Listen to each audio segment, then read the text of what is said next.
Hello friends, मी Lata LTV किचनमध्ये आपले खूप खूप स्वागत आहे। आज आपण जन्माष्टमी निमित्त मेवा पाक बनवत आहोत। त्यासाठी घेतलेले आहे इंग्रेडिएंट्स अर्धी वाटी मी तीळ घेतलेले आहे, हा गोंद घेतलेला आहे अर्धी वाटी, मखाणे घेतलेले आहे 1 वाटी, काजू बदाम घेतलेले आहे अर्धी वाटी आणि हे पंपकिन सीड्स घेतलेले आहे अर्धी वाटी। 2 चमचे मी खसखस घेतलेली आहे आणि खोबरे घेतलेले आहे। चला तर आपण सुरुवात करूया। आपण प्रथम मखाणे भाजून घेऊया। मखाणे चांगले रोस्ट होईपर्यंत भाजायचे आहे आपल्याला। बघा तर फ्रेंड्स, अशा प्रकारे मी भाजून घेत आहे। श्रीकृष्ण जयंती निमित्त आपण हा मेवा पाक बनवत आहोत। हा श्रीकृष्णाचा आवडता पदार्थ मेवा पाक आपण बनवत आहोत। आपले मखाणे भाजून झालेले आहेत।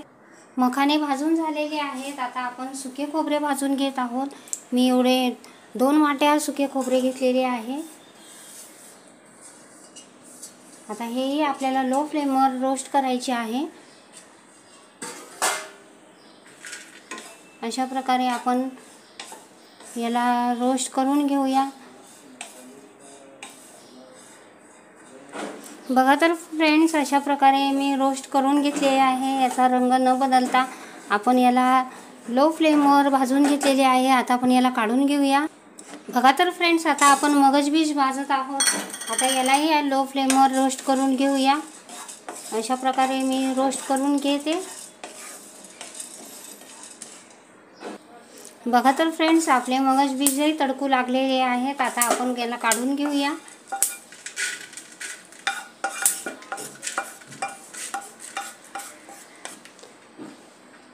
आता यातच आपण तीळ भाजून घेत आहोत। तीळ पण आपल्याला चांगली तडतडेपर्यंत भाजून घ्यायची आहे। बघा तर फ्रेंड्स, आपली तीळही भाजून झालेली आहे, तडतडू लागलेली आहे। आता आपण याला काढून घेऊया।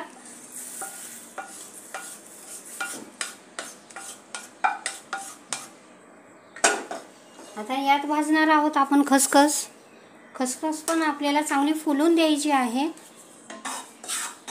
अशा प्रकारे चांगली फुलली की मग काढूया। बघा तर फ्रेंड्स, आपली खसखसही भाजून झालेली आहे, फुलू लागलेली आहे। आता आपण याला काढून घेऊया।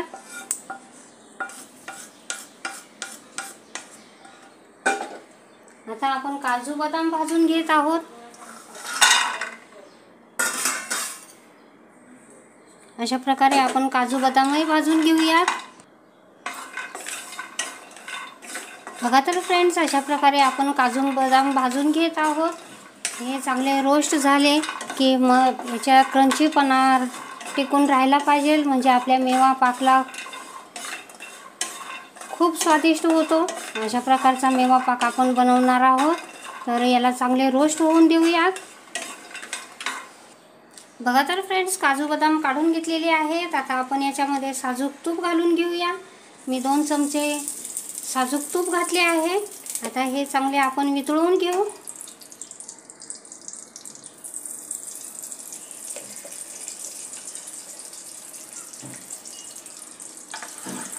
अशा प्रकारे आपण वितळवून घेणार आहोत।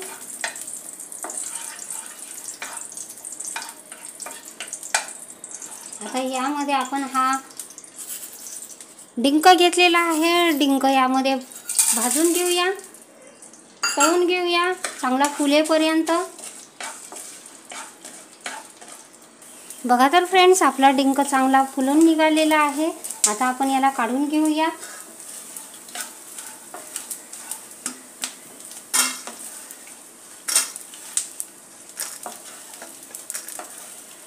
अशा प्रकारे आपण डिंक काढून घेतोय। बघा तर फ्रेंड्स, डिंक काढून घेतलेला आहे। आता यात आपण मनुके रोस्ट करून घेऊया, म्हणजे तळून घेऊया। बघा तर फ्रेंड्स, आपले मनुकेही चांगले फुललेले आहेत, यालाही काढून घेऊया।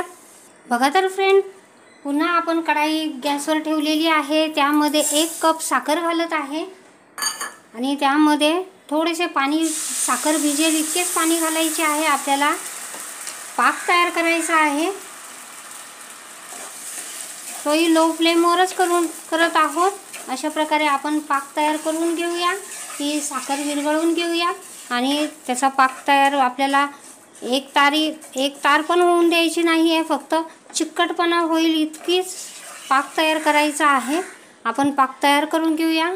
बघा तर फ्रेंड्स, एकीकडे आपला पाक तयार होतोय, तोपर्यंत आपण हे ड्राय इंग्रेडियंट्स आपण जे भाजून घेतलेले आहे ते थंड झालेले आहेत। आता आपण याला मिक्सरच्या जारला लावून जाडसर भरड तयार करून घेत आहोत।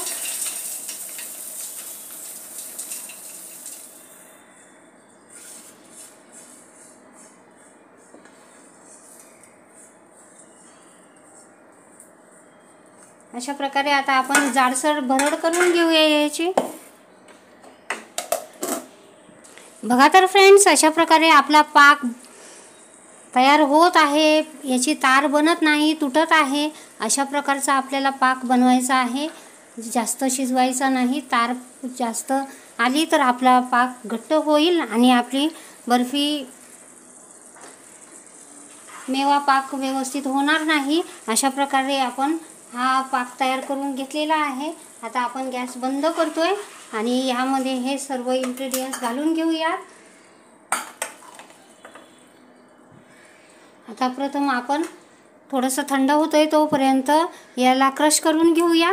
बघा तर फ्रेंड्स, अशा प्रकारे आपण थंड करून घेतलेला आहे पाक। यामध्ये आता आपण हे खोबरे बारीक करून घेतलेले आहे मिक्सरच्या जारमध्ये, हेही घालून घेऊया यामध्ये।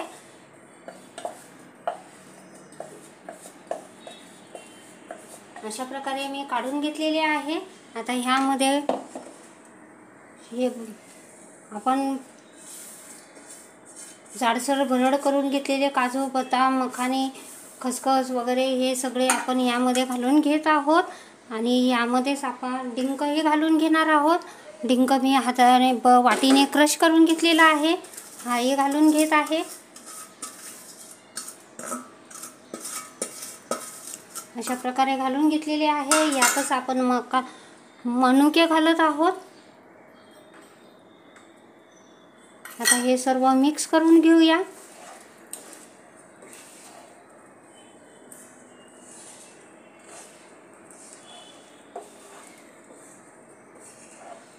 आता आपण गॅसची फ्लेम चालू करून देऊया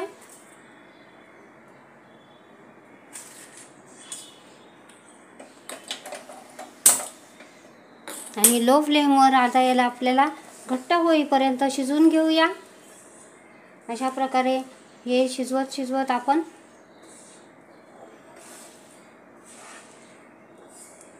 सर्व एकत्र करून घेऊया।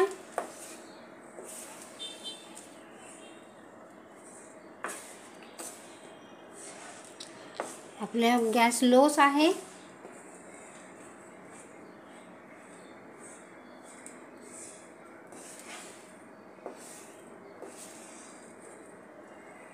अशा प्रकारे आपण शिजवून घेऊयात। बघा तर फ्रेंड्स, अशा प्रकारे आपल्या शिजवून झालेले आहे। आता यातच आपल्याला 4 वेलची पावडर आणि 4 वेलच्या घेऊन त्याची पावडर केलेली आहे, त्यात जायफळ घातलेले आहे। याने या मेवा बर्फीची स्वाद खूप वाढेल, एकदम छान लागणार आहे। तर अशा प्रकारे आपण हा मेवा पाक शिजवून घेतलेला आहे। आता आपण याला गॅस बंद करूयात आणि ताटामध्ये काढायला याला ताटाला तूप लावून घेऊया।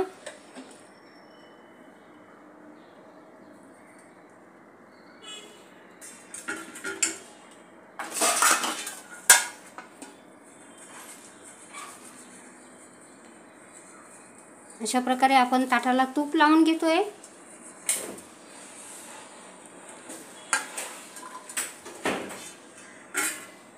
आता हे आपण मिश्रण सर्व यामध्ये घालून घेऊया।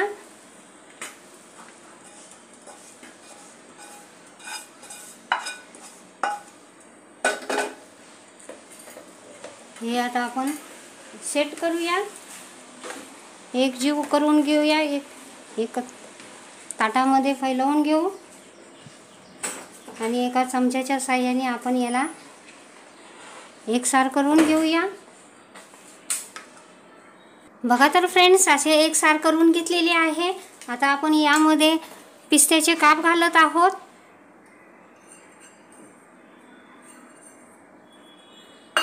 असे बारीक बारीक करून घेतलेले पिस्त्याचे काप घातले आहेत. आता आपण ह्याला पण एकसार करून घेऊया.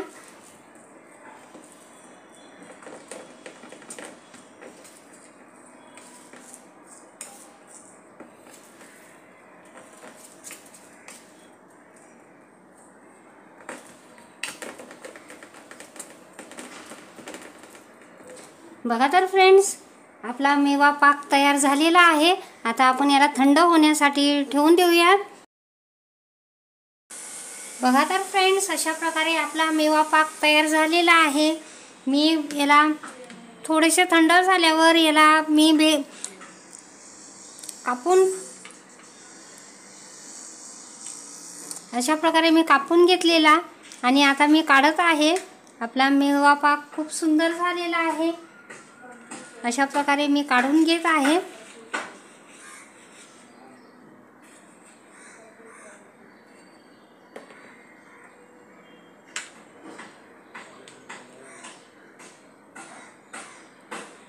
बघा तर फ्रेंड्स, अशा प्रकारे आपला मेवा पाक तयार झालेला आहे. मी आता हा सर्व काढून घेते. बघा तर फ्रेंड्स, अशा प्रकारे मी मेवा पाक बनवलेला आहे. तुम्हाला माझी रेसिपी आवडली असेल तर श्रीकृष्ण जयंतीनिमित्त आपण हा मेवा पाक बनवला. माझी रेसिपी तुम्हाला आवडली असेल तर माझ्या चॅनलचे नाव आहे LTV किचन. तर प्लीज माझ्या चॅनलला लाईक करा, शेअर करा, सबस्क्राईब करा आणि बेल आयकन दाबा. जास्तीत जास्त शेअर करा. अशा प्रकारचा हा आपला मेवा पाक बनलेला आहे. तर प्लीज माझ्या चॅनलला लाईक करा, शेअर करा, सबस्क्राईब करा. थँक्यू.